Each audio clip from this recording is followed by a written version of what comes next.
This is Valley View News. President Obama made a stop in Los Angeles in hopes of selling his jobs plan. I've got the pens all ready. I am ready to sign it, and I need your help to make it happen. So when was I know some stores have already voluntarily pulled fur out. Animal activists are causing a controversy with fur sales in West Hollywood. A 99-year-old CSUN student has attended Founders Day to share her memories.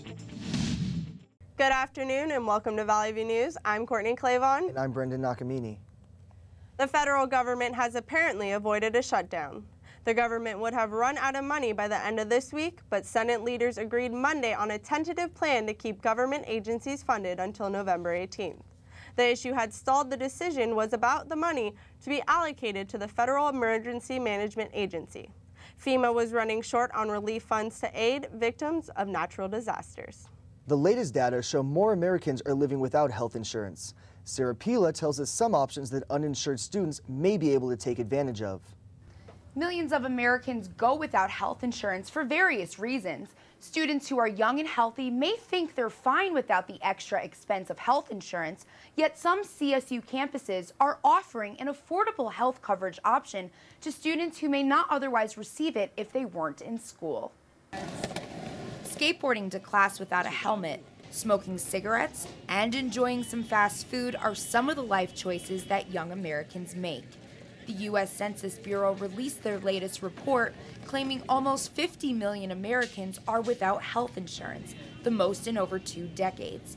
Students on Cal State Northridge's campus may be young and healthy, but some don't purchase health care because they simply can't afford it. The Associated Students offers a pretty basic healthcare policy for students. It's a low-cost healthcare insurance policy that provides basic services.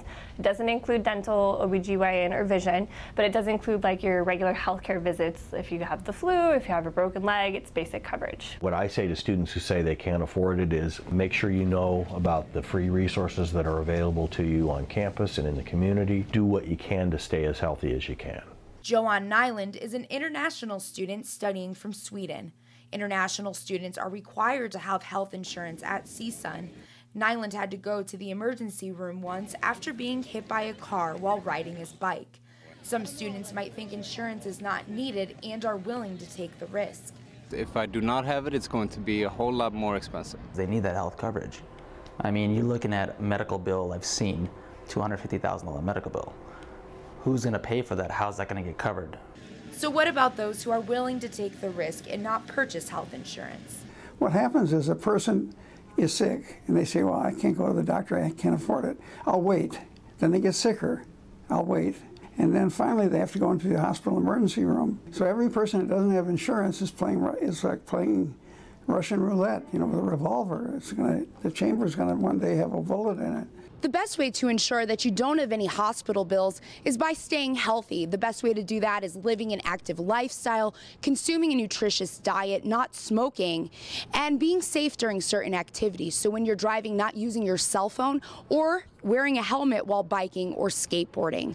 In Northridge for Valley View News, I'm Sarah Pila. King Abdullah has announced that Saudi Arabian women will be able to vote in the next election. The women will also be allowed to run as candidates in the 2015 municipal elections. The announcement comes after the woman requested earlier this year that they be allowed to vote and run for office. Women's rights activists say that this is the first step to get women involved in the otherwise conservative country. Despite opposition, King Abdullah is creating a legacy as a reformer. He has opened the first co-education school and offered scholarships to women. President Obama continued his Los Angeles fundraising and re-election campaign last week. The first LA event was set for the House of Blues in West Hollywood, where he was expected to raise $250,000. Obama also pitched his $450 billion jobs proposal. He wants Congress to act now. You heard me talk about this plan when I visited Congress a few weeks ago and sent the bill to Congress a few days later. Now I want that bill back, passed. I've got the pens all ready. I am ready to sign it, and I need your help to make it happen. Obama also visited a restaurant where tickets cost over $17,000 per person. The American hikers captured 2 years ago in Iran are now free. Josh Vitale and Shane Bauer have been released on $500,000 bail each. The hikers rushed down the steps of an aircraft and into the arms of their loved ones. They are now calling the Iranian officials liars for accusing them of spying. In prison, we lived in a world of lies and false hope. From the very start, the only reason we have been held hostage is because we are American. No evidence was ever presented against us. That is because there is no evidence, and because we are completely innocent. The men say that this is the best day of their lives and are relieved to be free. President Obama says he is thrilled and could not be happier for the men's 2 families. British police have charged 6 men with involvement in a terrorist bomb plot. The men were picked up in Birmingham, England, where they remain jailed awaiting trial. 4 men are being charged with preparing for an act of terrorism, and 2 others are failing to disclose information. A lawyer for the police officer on the trial in the killing of Kelly Thomas is blaming the victim. He says lethal force was used because of Thomas's own violent actions. Officer Manuel Ramos allegedly threatened to beat the victim before the deadly blows landed. But lawyers say threatening an uncooperative suspect isn't a crime. Thomas's father disagrees and says everyone knows police officers can't threaten to beat someone up. The city of West Hollywood is known for passing legislation in the support of animal rights. It was the first city to ban cat declawing, as well as the sale of dogs and cats in pet stores. West Hollywood is now proposing another benchmark animal rights measure, and Andrea Anderson is in the studio with more. Andrea? Yes, Brendan, what the city of West Hollywood is attempting to do is ban the sale of fur apparel from all stores within city limits. Fur has long been an icon in fashion, a symbol of luxury and style. The use of fur in the fashion industry has also become an issue of controversy, often targeted by animal rights activists. The West Hollywood City Council has joined the fight of those activists and has tentatively banned the sale of fur apparel within the city. It's really about, again, about our city taking a stand about whether we want to sell those products and promote that sort of commercial activity. The ban, backed by the Fur-Free West Hollywood campaign, will prohibit the sale of all fur apparel while excluding fur furniture and home decor. President of the Chamber of Commerce, Genevieve Morrill, says this ban will have a damaging effect on businesses. The city has done nothing to research or to provide any information, gather any information from the business community. This would be an undue hardship on stores, and it's unfair and unconstitutional to a business that's moved into this city that has been, came with the understanding and good faith that they would be able to sell the products that they sell in fashion. Studies show that 46% of apparel retailers in West Hollywood sell fur, and 7% said they would move out of the city if the proposed fur ban is passed. Proponents of the ban say they encountered little resistance from retailers. I think just about every store I went into voluntarily removed the fur within days. Yet, I'm hearing from the Chamber of Commerce that they've had a lot of resistance from stores.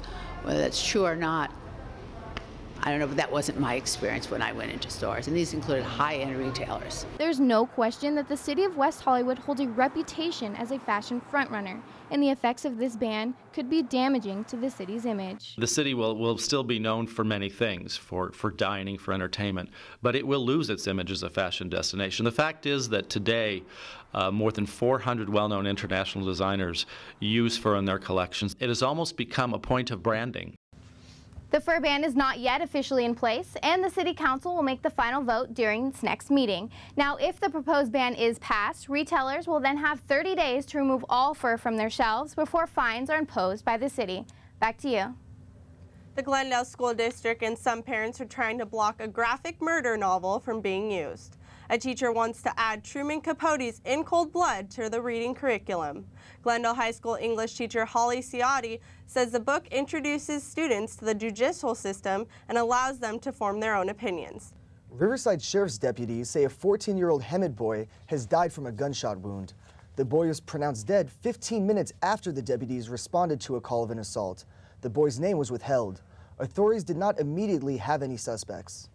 An American exchange student convicted of murder in Italy is appealing her case. Amanda Knox and her former boyfriend, Rafael Solicito, were convicted of killing her British roommate, Meredith Kircher. Prosecutors say it was a sex game gone wrong, and Knox's legal team has challenged the DNA evidence used to convict her in 2009. Forensic experts told the appeal hearing that the DNA traces on the suspected murder weapon and clothing are unsound. Prosecutors are demanding the judge discredit the experts' testimony and increase the murder sentences of Knox and Solacito. The Knox family has arrived in Italy from the U.S. as the appeal hearing enters its final phase. 2 Americans were among the 19 passengers killed in a plane crash in Nepal. Police say the small plane crashed as it tried to land in dense fog and rain. The plane was operated by Buddha Air and was carrying tourists to view Mount Everest. The Civil Aviation Authority of Nepal says it formed an investigation team to review flight data and voice records. CSUN's Founder Day is a chance for alumni, faculty, and current students to get together, but one former student certainly stood out. Valley View's Courtney Clavon met with CSUN's oldest living graduate to find out her history with the school. This is Mildred Wells, a former student of CSUN when it was then called the San Fernando Valley State College. Wells graduated with an English degree when she was 46 in 1958, which makes her now 99 years old. The college had a graduating class of nearly 2,500 in 1958, and Wells says she remembers how much she had paid to go there. $75 tuition. I remember writing out the check. She says she has so many memories from the school, but her favorites were the time she spent in the Los Madoros Club. Since she had joined a sorority of older women, Wells felt she needed to explain why she had started college later than usual. Well, I couldn't afford it. We were married during the Depression. I couldn't afford it. No, I just wasn't ready. Wells says she remembers having classes in Quonset huts and having a professor who smoked a cigar throughout her morning class. She says there's a downside to remembering those times spent in school because she's the only woman from her group to still be alive to enjoy them. I've called up several of these women who were in with my group. They're all gone. That's the bad part about growing old. You lose all your friends because none of them live this long. Wells says everything has changed and she's sad about it because students aren't getting the same type of education she received. Founders Day is the day where former students and faculty will be reunited annually. At the Founders Day event, Wells and others were inducted into the 50-year club and received a standing ovation. Nearly 300 alumni students and faculty checked into the event and were welcomed by Matador cheerleaders. Alumni were given tours of the campus and golf carts to see new additions like the Matador statue. They were also provided with lunch and a stroll down memory lane in the CSUN Story Cube. In Northridge, I'm Courtney Clavon for Valley View News. Coming up, we have updates in college football, the NFL, Major League Baseball, and a Nobel Prize winner has passed away. Stay tuned.